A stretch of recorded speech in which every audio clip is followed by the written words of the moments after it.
On the 6th of April 1652, Johan Van Riebeeck landed in Table Bay and all my problems started. He would be the beginning of the Dutch and later English colonization of Southern Africa. You all know the story. He landed in the Cape, set up a refreshment station, made a bunch of farms in the surrounding land, stole the land from a few Khoi peoples, and now I have to wake up at 4 a.m. to be a slave to capitalism for 40 hours a week. But why? Why Table Bay? Why specifically South Africa and not any other country? Why did Johan Van Riebeeck land at the Cape?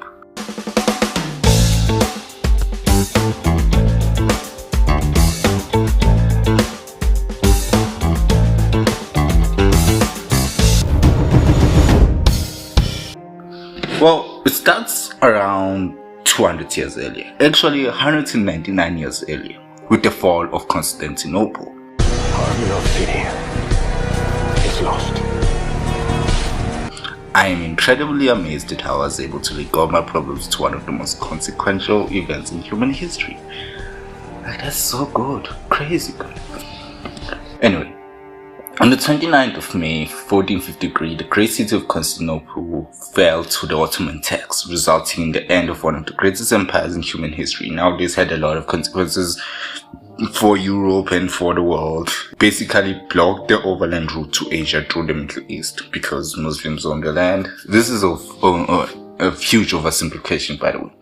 Now, Europe needed spices. Like, seriously, have you seen British food? I'd also conquer that of the world if I had to eat that. And the route to Asia was vital to the late medieval, early modern age. So they began looking for an alternative. Maybe try going through the North Sea. Nah, it's too cold. Why don't we start another crusade and take over the Middle East?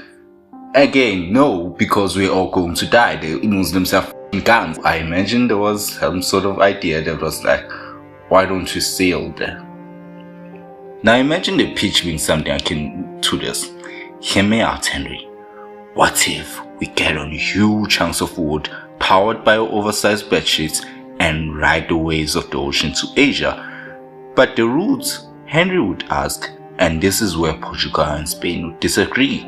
Spain would hire a mad chap called Christopher Columbus who would sail west and fall off the edge of the world to reach Asia. Probably nobody knows what happened there. But in our case, it would be Portugal who would hire a mad chap named Bartolomeu Dias to sail around the dark continent of Africa and also fall off the edge of the world, probably.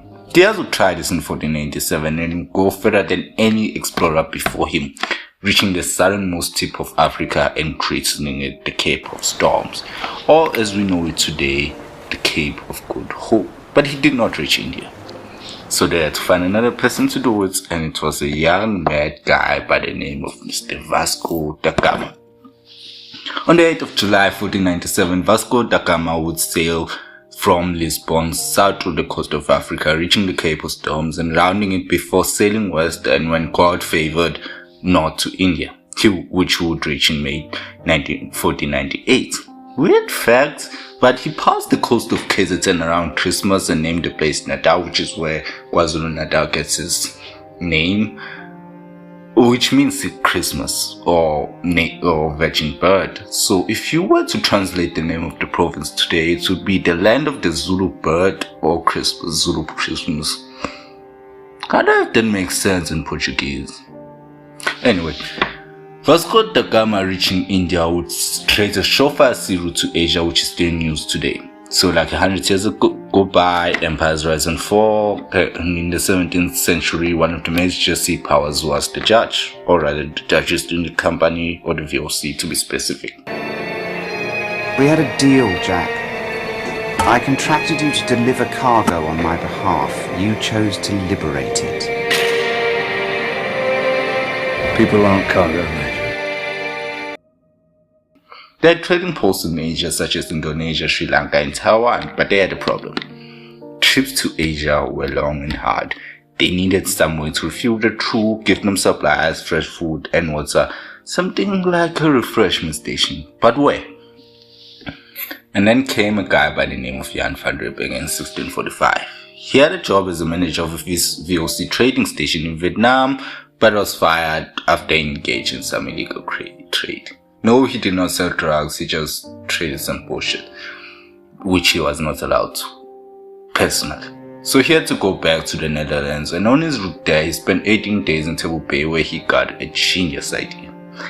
What if I build a restaurant here so all the Dutch settlers en route to Asia or back home could sit and eat for a while? Like, we also needed to eat, right? So he pitched it to the VOC bigwigs, and they were like, Jan, you've got yourself a job.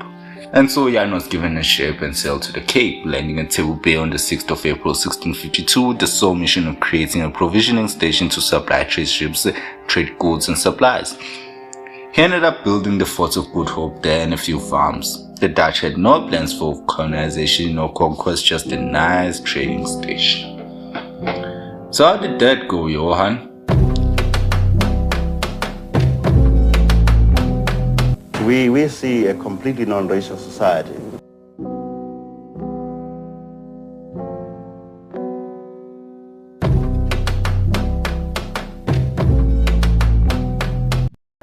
I got 100 on my dash, got 200 in my trunk. Name in the grab bags, put my Bible in the trunk.